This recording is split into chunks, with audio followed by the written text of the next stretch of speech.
voir comment utiliser Access pour gérer les stocks. Alors, avant de commencer la création des tables, il va falloir enregistrer la base de données. Alors, en cliquant sur l'icône dossier, vous allez pouvoir choisir l'endroit où vous allez enregistrer votre base de données. Moi, je l'ai mis dans le répertoire de votre classe et on va donner un nom à cette base de données. On va par exemple l'appeler stock. Donc une fois qu'on a défini le nom, qu'on a défini l'endroit où on voulait stocker la base de données, on va cliquer sur le bouton créer et on remarque sur l'interface d'Access que par défaut Access est ouvert avec une table créée. Donc nous allons saisir les informations liées à la table produit dans un deuxième temps, puis dans un deuxième temps nous saisirons les informations de la table mouvement comme nous l'avons vu en cours. Alors, pour commencer, vous voyez que la table ici qui s'appelle table 1, elle est non pas en mode création, mais elle est en mode feuille de données. Par conséquent, je vais basculer en mode création. On va me demander tout de suite d'enregistrer la table. Je vais déjà lui donner un nom. Ce sera beaucoup plus pratique pour se repérer, puisque si toutes vos tables s'appellent table 1, table 2, table 3, ça risque d'être compliqué. Donc nous, on va l'appeler T pour table underscore produit pour dire qu'il s'agit de la table produit. Si je clique sur OK, eh bien vous remarquez que automatiquement on a changé de vue et là je vais pouvoir saisir les différents champs ou descripteurs de ma table ainsi que le type de ces derniers. Alors on peut remarquer que par défaut, comme il s'agit de la première table, la clé primaire a tout de suite été créée. Donc cette clé primaire, je vais lui donner un nom, je vais appeler ça ID produit. Voilà. Alors, je ne vais pas mettre comme type de données le numéro auto, je vais le mettre au format textuel, donc je vais prendre le format texte. Pourquoi? Eh bien tout simplement parce que dans ma base de données correspondant aux gestions de stock, eh bien je vais avoir des références produits et non pas que des numéros. Ce sera aussi plus facile de se repérer. En taille du champ, je vais mettre une quarantaine de caractères, c'est largement suffisant. Pardon. Là, évidemment, elle est indexée sans doublon. En ce qui concerne la suite, eh bien, je vais par exemple, je pourrais bien déterminer un champ qui concerne les catégories de mes produits. Donc, je vais l'appeler par exemple catégorie produit. Et cette donnée sera aussi au format textuel. Alors, 255, c'est peut-être un peu long. Donc, je vais le mettre à 80.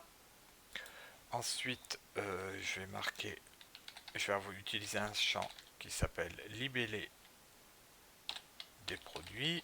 Donc ce champ sera également au format textuel. 80 caractères suffisent amplement pour saisir ces informations. Nous allons ensuite créer le champ permettant de déterminer le stock minimal du produit. Alors bien évidemment, ces données sont au format numérique. On ne va pas les mettre en entier long, puisque généralement c'est des valeurs qui sont quand même relativement restreintes. Et on pourrait les mettre au format nombre réel, mais étant donné qu'on n'a pas de décimale dans nos effectifs, on va laisser tout simplement entier. Et je vais faire la même chose pour le stock maximal, c'est-à-dire que je vais créer un champ que je vais appeler STKMax et que je vais mettre au format numérique en entier. Alors, une fois que tous mes champs sont créés dans la table produit, je vais pouvoir enregistrer cette table et je vais donc créer ma deuxième table qui est la table mouvement. Donc pour ce faire, je vais aller dans l'onglet créer ici et je vais cliquer sur le bouton création de table. Vous voyez que par défaut, il m'a mis en mode création, c'est normal puisque j'ai créé sur création de table et donc par conséquent, je vais déterminer mon premier champ qui sera donc la clé primaire de la table mouvement que je vais appeler ID mouvement.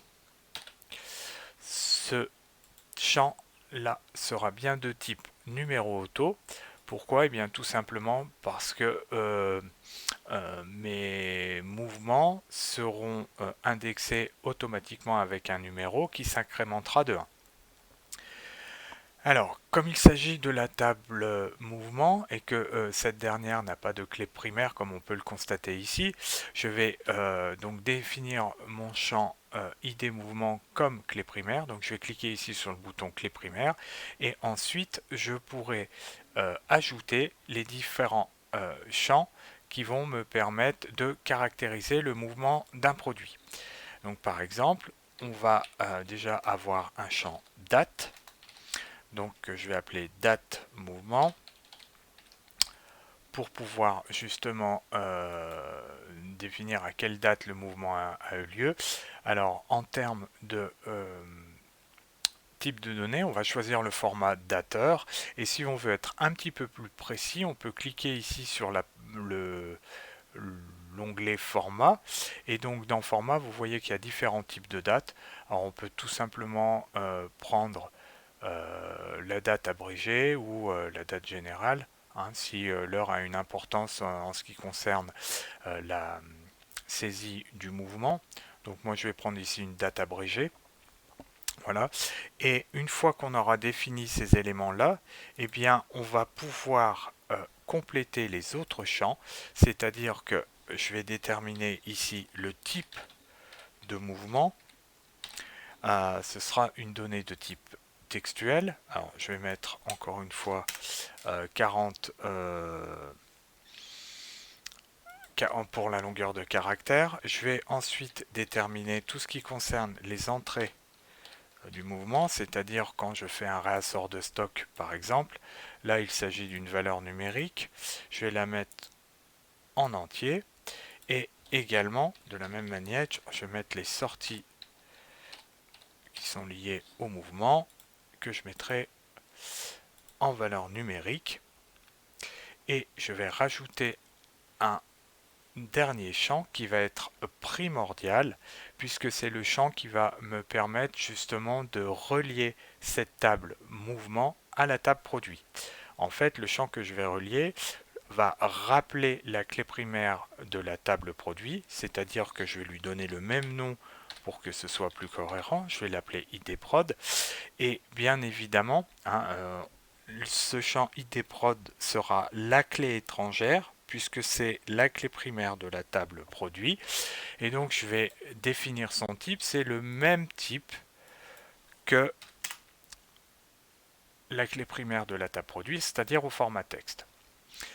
Donc une fois que la structure de ma table est créée, je vais pouvoir l'enregistrer en faisant un clic droit sur l'onglet et en cliquant sur enregistrer et je vais l'appeler TMVT pour dire que c'est ma table mouvement. Voilà, donc on a donc créé nos deux tables, la table mouvement et la table produit. On verra par la suite comment faire la relation entre ces deux tables.